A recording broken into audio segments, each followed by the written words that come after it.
Ok, entonces hemos estado revisando diferentes técnicas, ¿no? Revisamos algunas técnicas que eran para el micrófono bajo.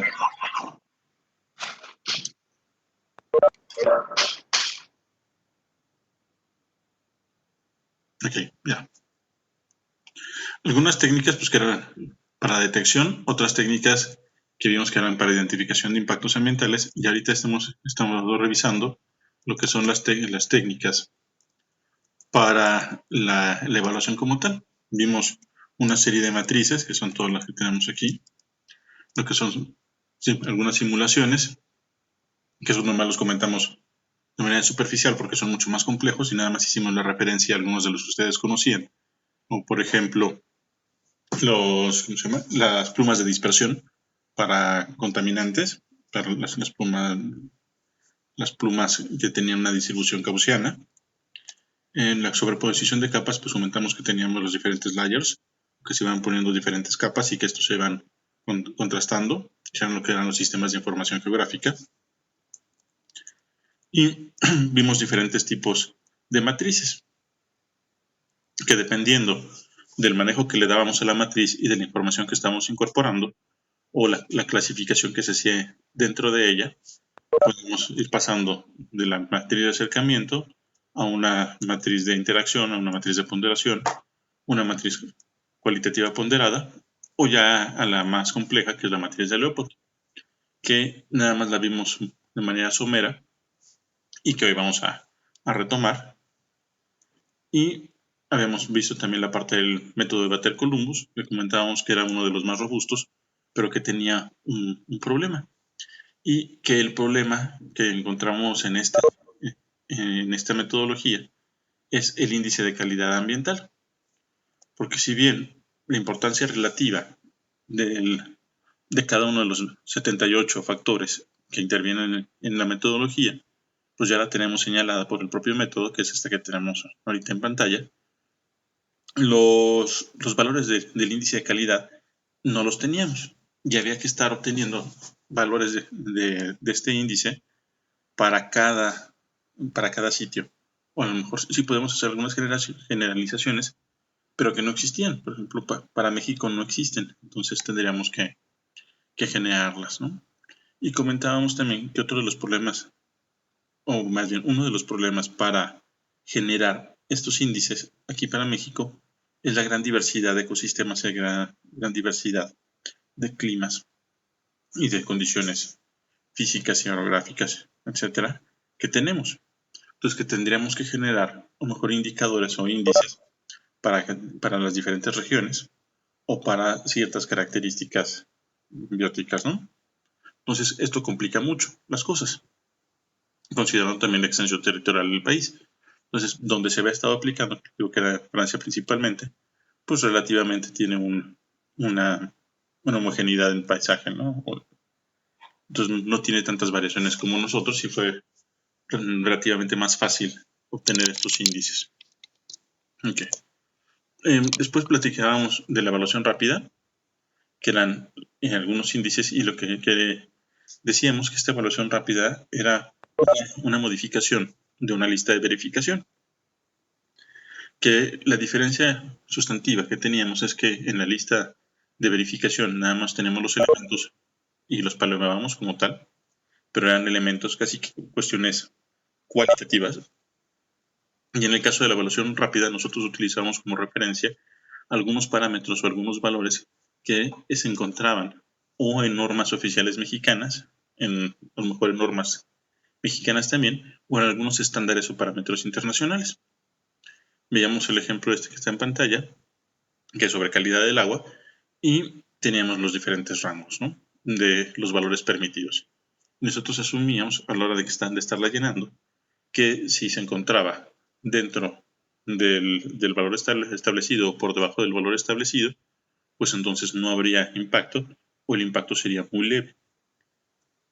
Y que si se superaba estos valores de referencia, estos máximos permisibles o permitidos, entonces ya estábamos teniendo un impacto de consideración. ¿sí? Y la última que revisamos fue el cuestionario tipo. Pues estuvimos viendo diferentes preguntas y lo que decíamos es que un cuestionario tipo es un cuestionario base que se utiliza para guiarnos a la hora de estar haciendo la evaluación y ir conociendo los impactos que, que pudieran generarse. Comentaba que es una metodología muy subjetiva y depende mucho de qué tanto sepa la persona que lo está aplicando y que lo está construyendo. Y les decía que al cuestionario como tal nosotros lo conocíamos como instrumento y que estaba dividido en varias partecitas y que cada una de estas partes las conocíamos como baterías. Entonces teníamos una batería para aire, otra batería para agua, para riesgo, para residuos, para flora, para fauna, para diferentes cosas, para todos los diferentes elementos del sistema ambiental, ¿no? Y que cada una de las preguntas que teníamos dentro de las baterías, que eran puras preguntas relacionadas con el tema o el subtema de esa batería, la conocíamos como ítem. Y platicábamos también que nosotros podemos tener una gran cantidad de ítems, ¿no? Que entre más ítems tuviéramos, pues íbamos a tener una mejor información, pero también señalábamos que si teníamos demasiados ítems, pues iba a complicarse el manejo de los mismos. Entonces, que había que estar jugando con el número de ítems o de preguntas a fin de tener la mayor información posible, pero la menor complejidad, para facilitar la evaluación y no tener problemas a la hora de realizarla. Ok. Ahora vamos a, ¿cómo se llama? A revisar otra de las técnicas. Esta técnica es el análisis FODA o DAFO, que es lo mismo, nomás en el orden que están acomodando las cosas. Y esta es una metodología muy utilizada en ciencias sociales y muy utilizada también en cuestiones de administración, sobre todo para cuestiones de planeación y para estar viendo cómo orientar las acciones de una empresa. Pero nos sirve perfectamente para la evaluación de impacto ambiental. ¿Qué es este análisis FODA? Pues es un análisis de las, ¿cómo se llama? De las cosas buenas y las cosas malas que le pueden pasar al proyecto, ¿no? O a lo que quieras estar evaluando. Y las cosas buenas nosotros las ponemos como fortalezas y oportunidades, y las cosas malas como debilidades y amenazas. Y vemos algunas que son internas o que dependen directamente del proyecto, y otras que son externas y que el proyecto no puede controlarlas. Así pues, si tenemos la combinación de lo bueno con lo interno, pues tenemos lo que es la fortaleza, lo malo con lo interno, tenemos las debilidades, lo bueno con lo externo son las amenazas, y lo bueno, lo malo con lo externo, las amenazas, y lo bueno con lo externo, lo que son las oportunidades. Ok. Hasta aquí se quedaría un análisis FODA normalito, de los que se usan para planeación normal, ¿no? Pero en el caso de la evaluación de impacto ambiental, nosotros este análisis FODA lo vamos subdividiendo y lo vamos complicando un poquito más. Primero, nosotros tenemos que estar evaluando escenarios, tenemos que estar viendo qué es lo que pasa, de lo que pasaría si se realiza el proyecto. Entonces, nosotros este análisis FODA lo tenemos que realizar bajo dos escenarios. Un escenario que es pesimista y un escenario que sería optimista. Entonces, bajo el escenario pesimista nosotros pensamos lo peor, ¿sí? Que el de plano el proyecto no va a tener ningún control, que va a hacerse todo sin ninguna regulación, y entonces vamos a evaluar qué pasaría en el peor de los casos. ¿Qué pasaría si no es posible controlar ninguno de los impactos y si pues va a haber casi que una catástrofe, un ecocidio, que luego les gusta a la gente decirlo, ¿no?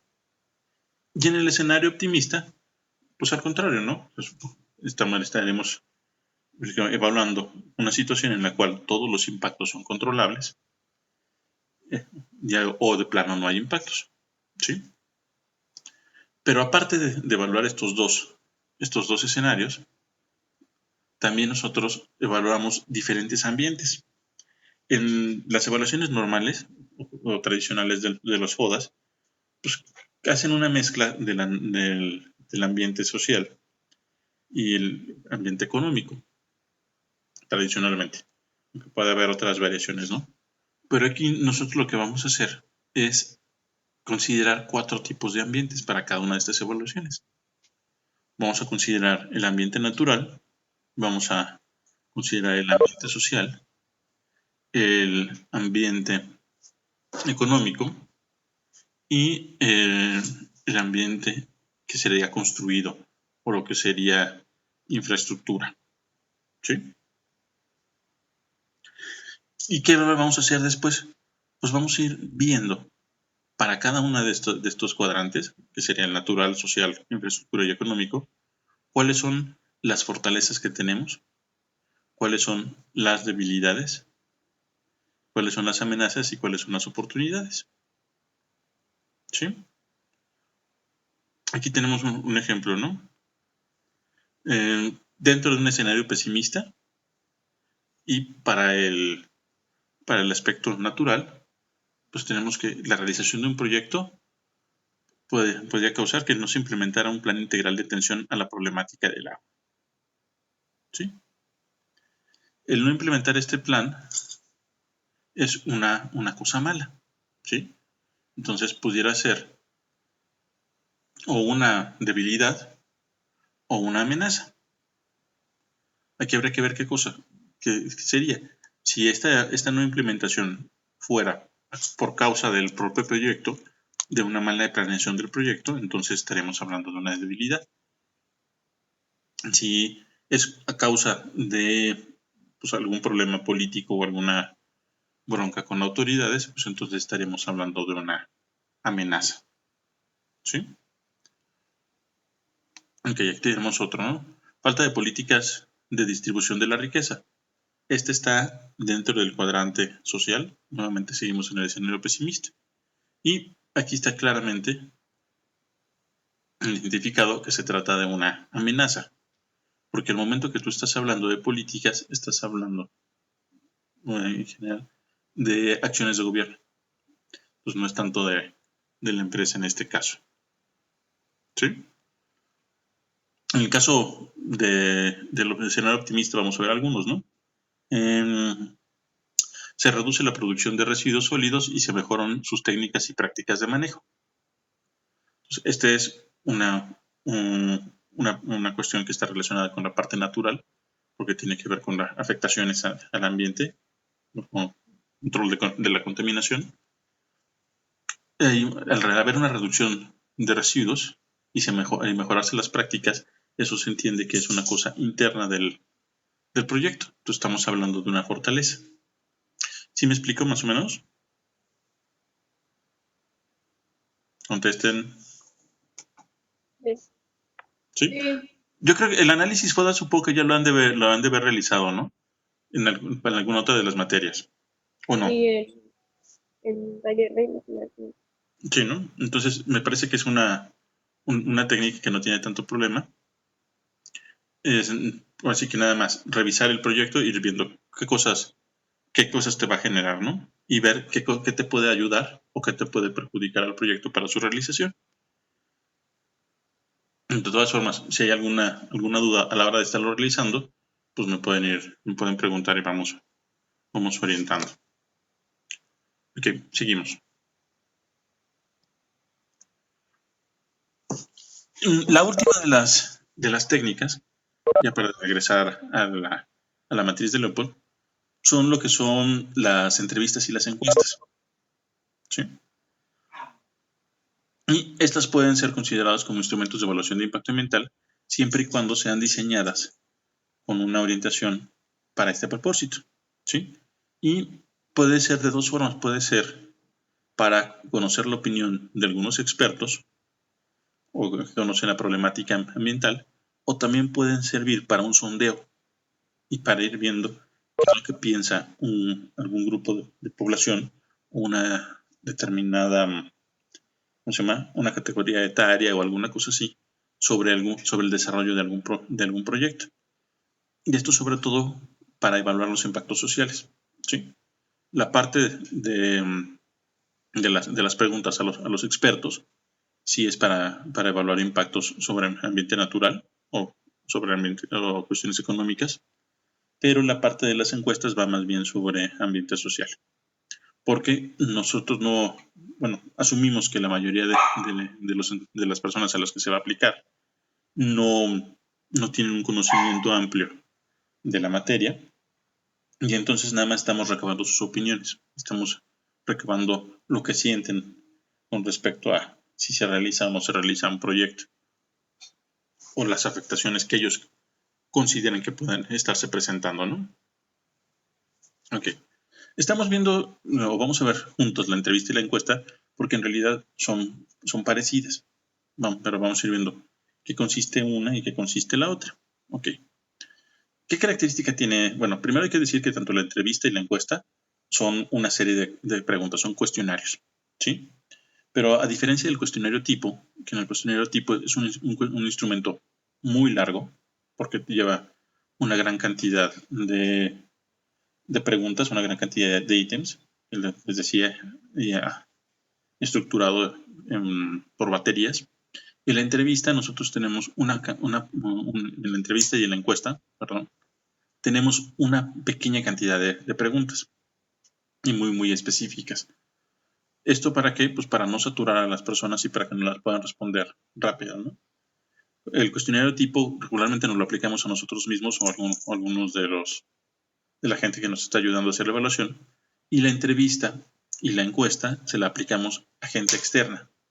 Entonces no podemos saturarlos, no podemos hacer que sea tediosa las preguntas, porque pues, no vamos a obtener buenas respuestas o no van a querer participar y nos van a dejar votados.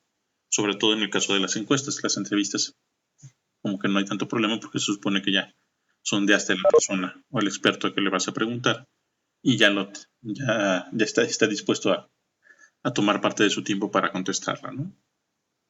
Ok. La entrevista usualmente va dirigida a expertos, especialistas o personas conocedoras de un tópico en particular que está relacionado con el impacto ambiental. Entonces podríamos hacer preguntas sobre uso del suelo, podemos estar haciendo preguntas sobre residuos peligrosos, sobre manejo de sustancias, sobre presencia de algunas especies de fauna o de flora, sobre procesos industriales también, sobre generación de temperatura, emisiones a la atmósfera, etcétera. Cualquier cosa que se les ocurra, ¿no? Siempre y cuando que esté ligada de alguna forma al impacto ambiental. Y que a la persona que se le pregunte se sepa que realmente tiene conocimiento. ¿Por qué? Porque si no tiene conocimiento, pues la información que nos va a estar proporcionando no va a servir para nada, ¿sí? El hecho de hacer esta entrevista es a lo mejor ahorrarnos un poquito de tiempo para que en lugar de estar buscando información de referencia, pues directamente a un experto le preguntamos y él nos dice la información. Nos reduce mucho el tiempo de búsqueda porque él ya conoce la información que andamos buscando. Y si no, nos orienta para saber dónde buscarla y se reducen mucho los tiempos utilizados para esto. Ok. La encuesta, a diferencia de la entrevista, usualmente va dirigida a un público, a un grupo particular de personas objetivo. La primera cosa es que una entrevista es a un número muy reducido. Puede ser nada más a una persona, puede ser a 5, etcétera, ¿no? Pero son muy pocas personas y muy escogiditas. En el caso de la encuesta, es más bien a un grupo relativamente grande de personas. Les digo relativamente grande, porque en realidad si le aplicamos las encuestas a muchas personas, se complica su manejo y su análisis. Pero pues las encuestas, mientras que las entrevistas, estamos hablando de unas 3 a 5 entrevistas, una encuesta estamos hablando en el orden de las 50 a 100 encuestas que se realizan en la aplicación de cuestionarios. ¿Sí? Ok. En ambos casos, tanto en la entrevista como en la encuesta, que estoy viendo que aquí se me apuntaron en la misma lámina, para que el resultado que nosotros obtengamos sea el esperado, es decir, que sea una información que sea útil, deben de preguntarse las cosas de una forma adecuada y hay ciertos elementos que nosotros tenemos que estar tomando en cuenta, ¿sí? Lo primero que tenemos que tener en presente es qué información es la que me interesa obtener. Si yo no tengo claro qué es lo que quiero obtener a través de la encuesta o a través de la entrevista, va a ser imposible que nosotros construyamos un instrumento adecuado para obtener esta información. No vamos a saber qué preguntar, ¿sí? Me acuerdo de una cosa que me decían mucho algunos maestros del CIMAT, y lo que me decían es que en una investigación es mucho más importante la pregunta que las respuestas, ¿sí? Si tú haces la pregunta adecuada, vas a obtener las respuestas correctas. Entonces, pues no te preocupes tanto por lo que te responden, sino preocúpate por lo que estás preguntando para obtener la información que necesitas. Luego también debemos definir a qué grupo vamos a estar aplicándole estas preguntas, esta encuesta o esta entrevista.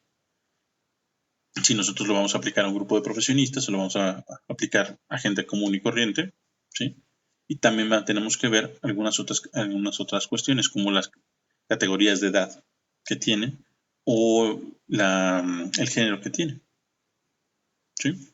¿Por qué? Porque se asume que la forma de pensar no es la misma, o más bien no de pensar, la forma de ver las cosas no es la misma, la de un niño, la de un puberto, un adulto joven, un adulto ya maduro o una persona de la tercera edad. ¿Por qué? Pues porque tienen un conocimiento diferente, un bagaje diferente que ha ido modificando la forma de percibir la realidad, ¿no? Y también no es el mismo enfoque que le puede dar un hombre a una mujer, sin tener sesgos a lo mejor de sexo, ¿no?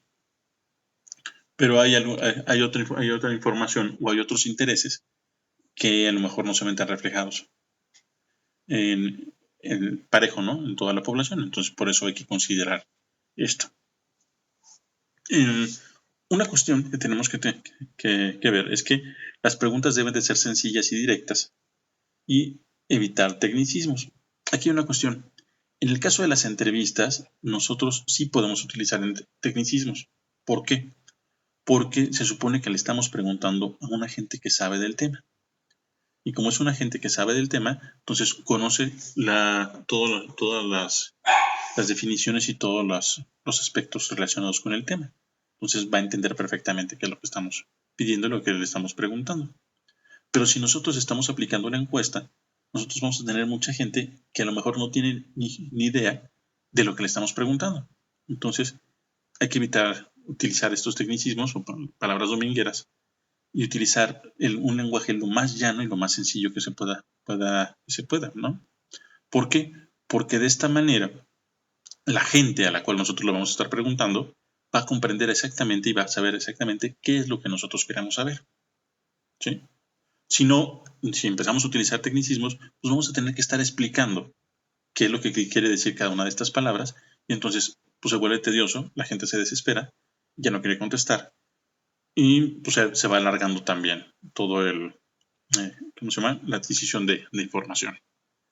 Y por último, las preguntas deben de ser secuenciadas, deben tener una secuencia, un orden, debe ser un orden lógico, ¿sí? Y este orden lógico que nosotros tenemos que establecer es que vamos desde la parte más sencilla hasta lo más complejo, ¿sí? Porque así vamos sensibilizando a la persona y la vamos preparando para las preguntas subsecuentes, ¿sí? Entonces, siempre vamos desde la parte más sencilla, cosas y lo más general, sencillas y cosas generales, y al final las cosas más complejas y más específicas. ¿Alguna duda o comentario sobre esto?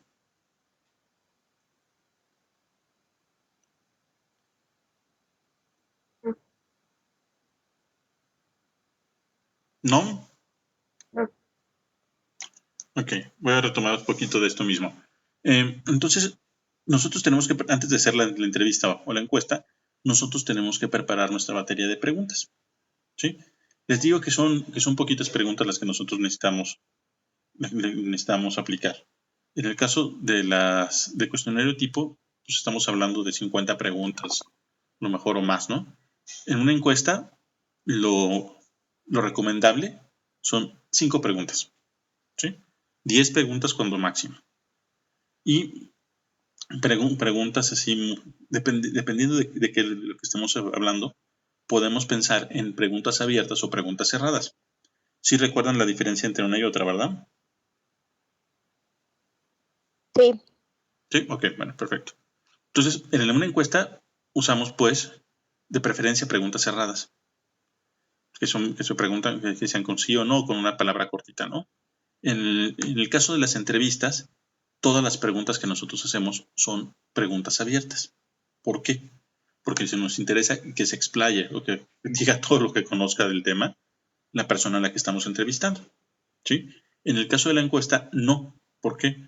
Porque como vamos a comparar diferentes respuestas, entonces nos complicaría mucho si tenemos una variación muy, muy grande entre la información o si empieza a echar mucho rollo a las personas, ¿no? Porque van a dificultar el análisis y pues de entrada sabemos que mucha de la información a lo mejor no va a resultar tan importante, que va a ser a lo mejor mucha paja. Entonces por eso las preguntas cerradas de preferencia para las encuestas, tal vez una o dos abiertas y preguntas abiertas para las entrevistas.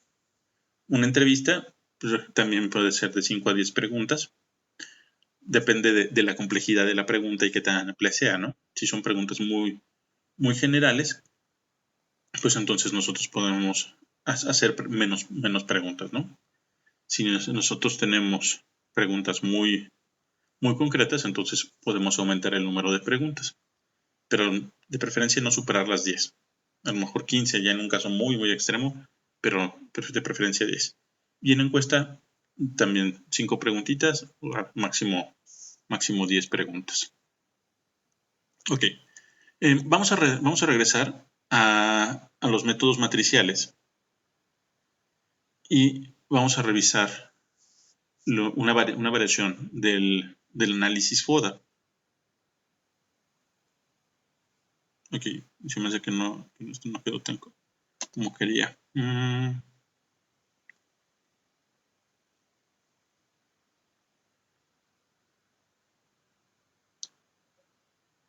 Bueno, aquí ya está mucho mejor. Ok. Les decía pues que la matriz de Leopold es una de las matrices que más se utilizan, ¿no? Pero no en su forma pura, sino en su forma modificada. ¿Ok? Ahorita lo que vamos a revisar es un método matricial, que es el que yo utilizo regularmente para hacer las evaluaciones de impacto ambiental, que consiste Profe, en no una se ve mesa. nada. ¿Qué pasó? Me está mostrando algo en la pantalla, es que no veo nada. ¿No ves nada? Sí, estoy mostrando algo. ¿Nadie la ve? No, yo tampoco veo. A ver, entonces aguanten, déjenme ver qué pegados pasó con esto.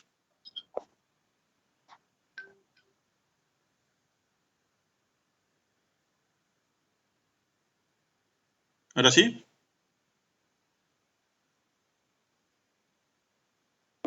Pues dice que está comenzando ya. Debe ser como un Word, que en realidad es un PDF, que dice métodos matriciales. Sí, ya se ve. Sí, ok. De todas formas, este documento ya lo tienen ustedes. Sí, ahí en la página tienen este documento que dice métodos matriciales y también tienen ¿cómo se llama? A ver, permítame tantitito. Bueno, necesito hacer una cosa. No se me vaya.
Una disculpa, pero tenía que contestar esa llamada. Entonces, regresamos.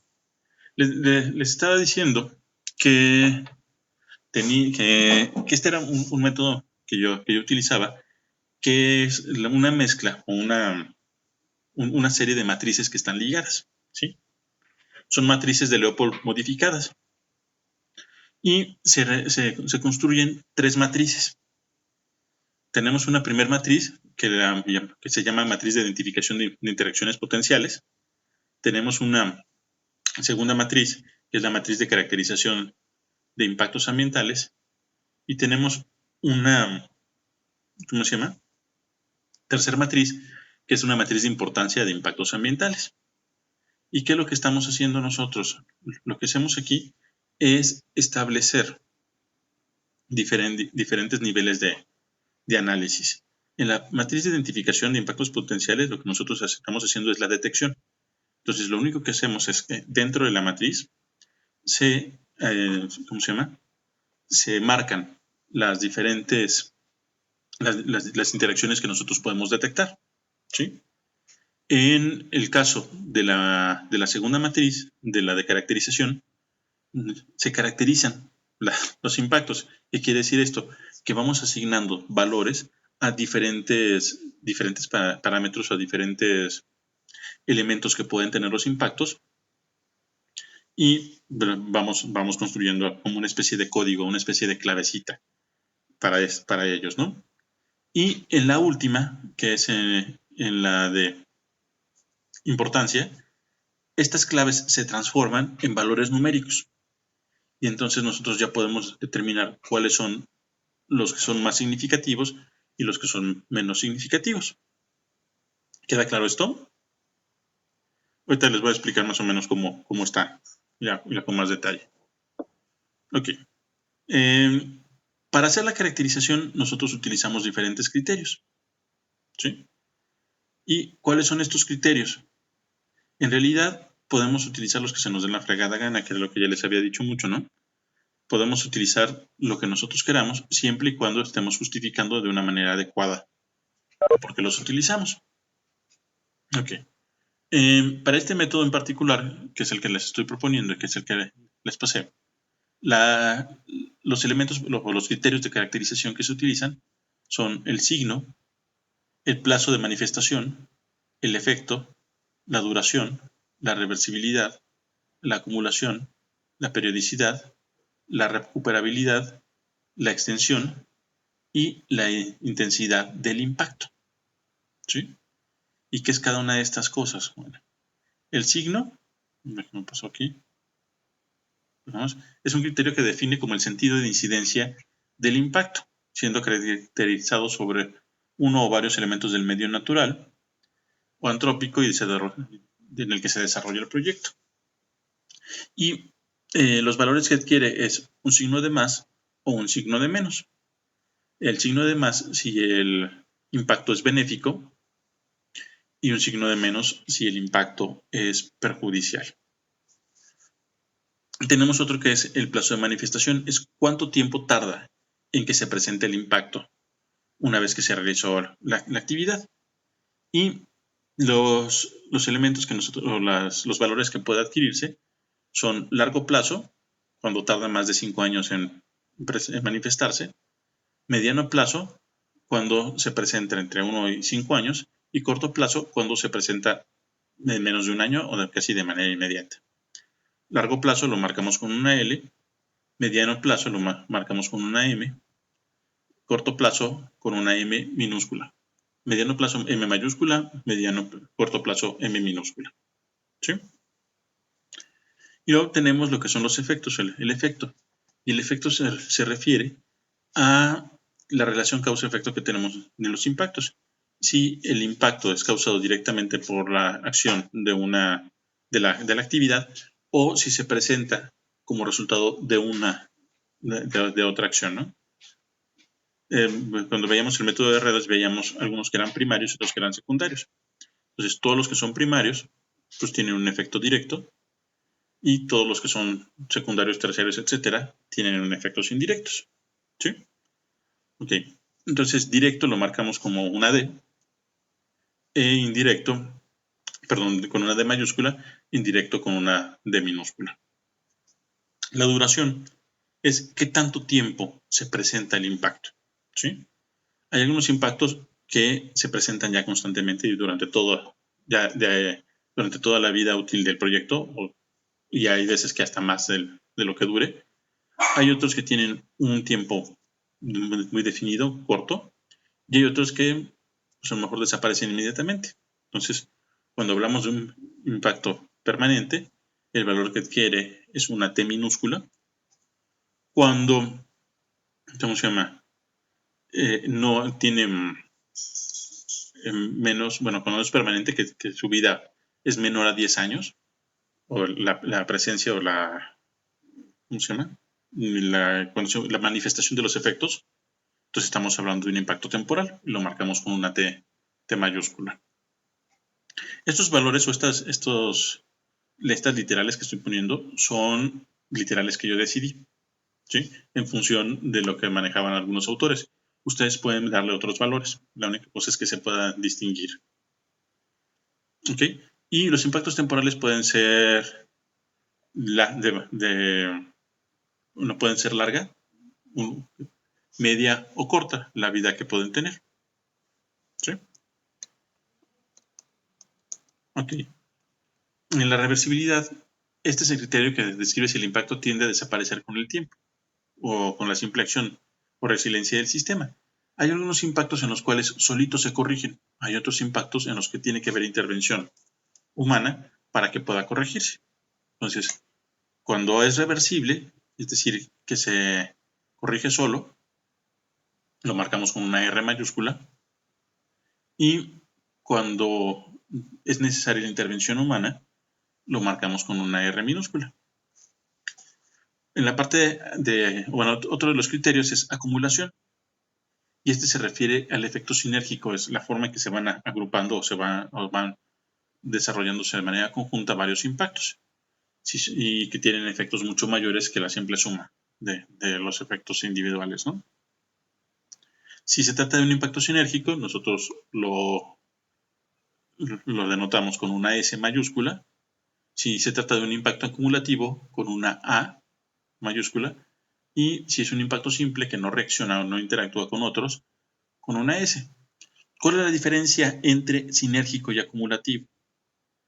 En el acumulativo sumas los dos efectos, ¿sí? Y en el sinérgico es como si estuvieras multiplicándolos, ¿sí? Por eso les digo que en el caso de las sinergias, los efectos son mucho mayores que la simple suma. Otro de los que tenemos es la periodicidad. Y este criterio tiene que ver con la frecuencia de ocurrencia del impacto. Hay algunos impactos que se pueden estar presentando constantemente, o hay veces que se pueden presentar una vez a la semana, o se presentan una vez al mes, dependiendo, ¿no? O puede ser emisiones a la atmósfera o la descarga de aguas residuales, a lo mejor están descargando nada más una vez al mes cada que hacen alguna limpieza, ¿no? Entonces hay que ir viendo cada uno. Cuando tenemos un impacto que es continuo, que siempre se está presentando, lo marcamos con una C mayúscula. Cuando es un impacto que se presenta cíclicamente, nosotros lo marcamos con una P mayúscula, que es un impacto periódico. Y cuando ¿cómo se llama? No hay una secuencia que se puede presentar, pero no sabemos exactamente cuándo se va a presentar ni cómo se va a presentar. Entonces asumimos que es irregular y lo marcamos con una P minúscula. ¿Sí? Ok. Otro de los criterios es la recuperabilidad. Y este criterio describe si el impacto puede o no desaparecer mediante la intervención humana. Y los valores que adquiere es una I mayúscula, cuando es irrecuperable, que ahí, aunque nosotros metamos mano, no podemos recuperarlo por el nivel de daño o de afectación que se hizo. Y puede ser recuperable cuando, ya sea solito o con intervención humana, pueda volverse a las condiciones normales que tenía el sitio. ¿Ok? Otro es la intensidad del impacto. Es qué tanto es la afectación que se está presentando, ¿no?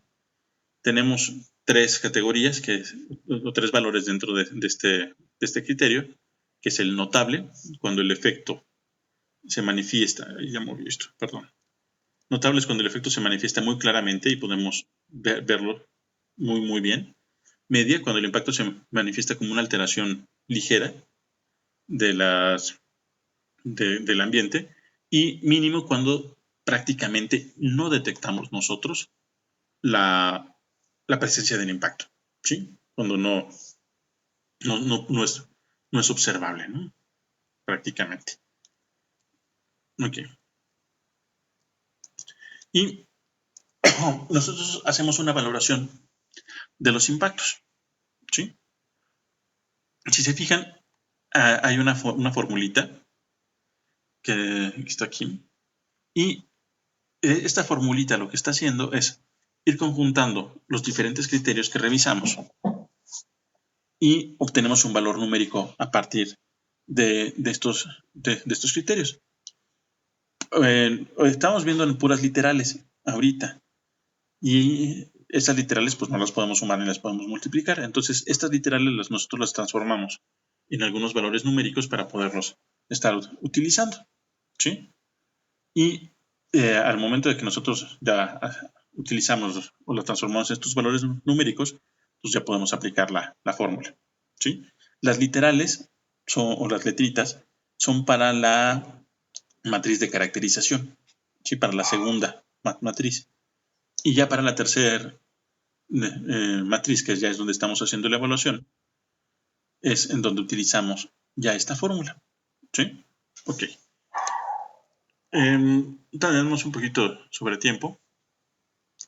Y en realidad pues no tiene sentido que a lo mejor que revisemos muy a detalle esta otra cosa, porque ustedes la pueden consultar. Les digo que esta presentación, este documento ya lo tienen ustedes en la plataforma. Lo único que habrá que ver es qué valores tenemos o van adquiriendo cada uno. Tenemos el primero de los criterios, que es la acumulación. Recuerdan, hablábamos de que teníamos 3 valores que adquiría, que era el sinérgico con la S, el acumulativo con la A y el simple, que solo se afecta uno de los elementos. Y a estas letras le vamos transformando en algunos numeritos, los cuales utilizamos y aplicamos la fórmula, ¿no? O aplicamos en la fórmula. Para el caso del simple, pues el valor es de 1. El acumulativo, el valor es de 2. Y en el caso del sinérgico tenemos 3 categorías. Si el impacto induce más de 5 impactos nuevos, pues tiene un valor de 10. Si induce de 3 a 5 impactos nuevos, un valor de 8. Y si induce menos de 3, pero más de 1, entonces hablamos de 6. Y en el acumulativo, si hay un incremento progresivo que poco a poco va haciéndose más complicándose, pues no tenemos un valor de 2. Para otro de los criterios, que es el efecto, los impactos directos tienen un impacto, tanto para los impactos negativos como positivos, el valor es de 3. Para los indirectos, el valor es de 1. ¿Sí? Aquí hay que ver una cosa. Hay algunos criterios que, tanto para lo negativo como lo positivo, se usan los mismos valores, pero hay otros que sí se diferencian, ¿sí? Vamos viendo, por ejemplo, este de recuperabilidad, ¿sí? En el caso de recuperabilidad, estamos hablando para que solo se aplica para los impactos negativos, ¿sí? Entonces, los irrecuperables les das un valor de 10, y los recuperables, dependiendo del tiempo que se tarden, van de 1 a 4. Pero hay otra cosa, ¿sí? Si las medidas de mitigación que vayamos a aplicar son costosas o no tanto, entonces también se va modificando los valores que van teniendo, ¿sí? Si son, ¿cómo se llama? Si las medidas de mitigación las que tenemos que hacer para corregirlo cuestan más del 5% del valor total del proyecto que nosotros estamos planteando, entonces al número que salga de aquí, de los impactos negativos, le agregamos un 6, ¿sí? Si cuesta entre el 1 y el 5%, un 4. Si es entre el punto 1 y el 1%, un 2. Y si es menos del 1%, del punto 1%, un 1. Pero si es insignificante, si en realidad no tiene un costo que pueda verse reflejado, entonces nosotros le ponemos un valor de 0 más. Entonces, así, si tenemos un impacto que es recuperable de manera inmediata y no nos cuesta casi nada, pues va a ser 1 más 0. ¿Sí? Ok. Ya que nosotros aplicamos la fórmula, pues nosotros nos van a dar unos valores, ¿no? Y cada uno de los impactos va a tener un valorcito, va a tener un valor numérico en el cual vamos a estar utilizando. Aquí hay una cosa. A nosotros nada más nos interesan los impactos negativos. Ya en este punto. En el otro nosotros estamos evaluando todos los impactos, ¿no? Tanto positivos como negativos. Y en este punto nada más nos interesan los negativos. Estos son los que vamos a estar considerando. Y vamos a hacer una clasificación ya del valor numérico que tengamos. Si al momento de aplicar la fórmula nos sale un valor, un número que es menor a 20, entonces va a tener un valor o una calificación como impacto bajo. Si está entre 20 y 50, es moderado. Si está entre 51 y 80, es severo. Y si es mayor de 80, entonces es crítico. ¿Sí? Ok. Y ahorita ya para cerrar, porque ya se nos está acabando el tiempo, tienen esta matriz. ¿Sí? Esta matriz se las puse junto con la actividad de los métodos matriciales. Se me hace que está para la siguiente, no me acuerdo si para la siguiente semana o para dentro de 15 días, ya no me acuerdo bien cómo están repartidas, ¿no? Pero estas son las diferentes matrices. Todas están construidas igual, ¿no? Lo único que hay que ir haciendo es llenando y poniendo en cada una de ellas, ¿no? En esta primera, que es la MIP, lo que se va haciendo es establecer unos puntitos, unas cruces en los puntos en los cuales se está detectando las interacciones. En la segunda, nosotros ponemos la caracterización, que son todas las literales y todas las letritas. En la tercera, se ponen los números. Y en esta cuarta, si se fijan, es la misma matriz que es mía, ¿sí? La única diferencia que tenemos es que está clasificada. Aquí ya se pone como bajo, medio y alto. Les voy a mandar tanto al WhatsApp como les voy a poner en la plataforma un ejemplo de las matrices ya llenadas para que se den una mejor idea de cómo funciona. Ok. Ya no vamos a tener entonces ninguna otra videoconferencia. Espero que haya quedado claras las cosas. Si no, pues me preguntan por el WhatsApp o me preguntan por correo. ¿Alguna duda sobre esto? Sobre eso no, sobre otras cosas. A ver, ¿qué dudas tienes? Las actividades ¿tienen fecha para hoy hasta las 12 o hasta mañana? Es que está como confundida la hora. Se supone que es para mañana a las 12. Si le puse mal, ahorita entro para ampliar, ¿no? Sí, se supone que están para el sábado. Si tienes porque todo el también, sábado para entregarlas. también es el mismo problema con energías.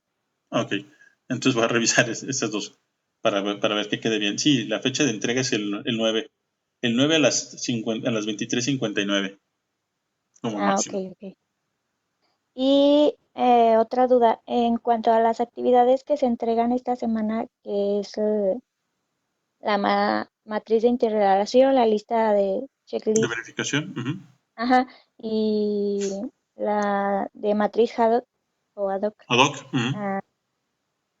La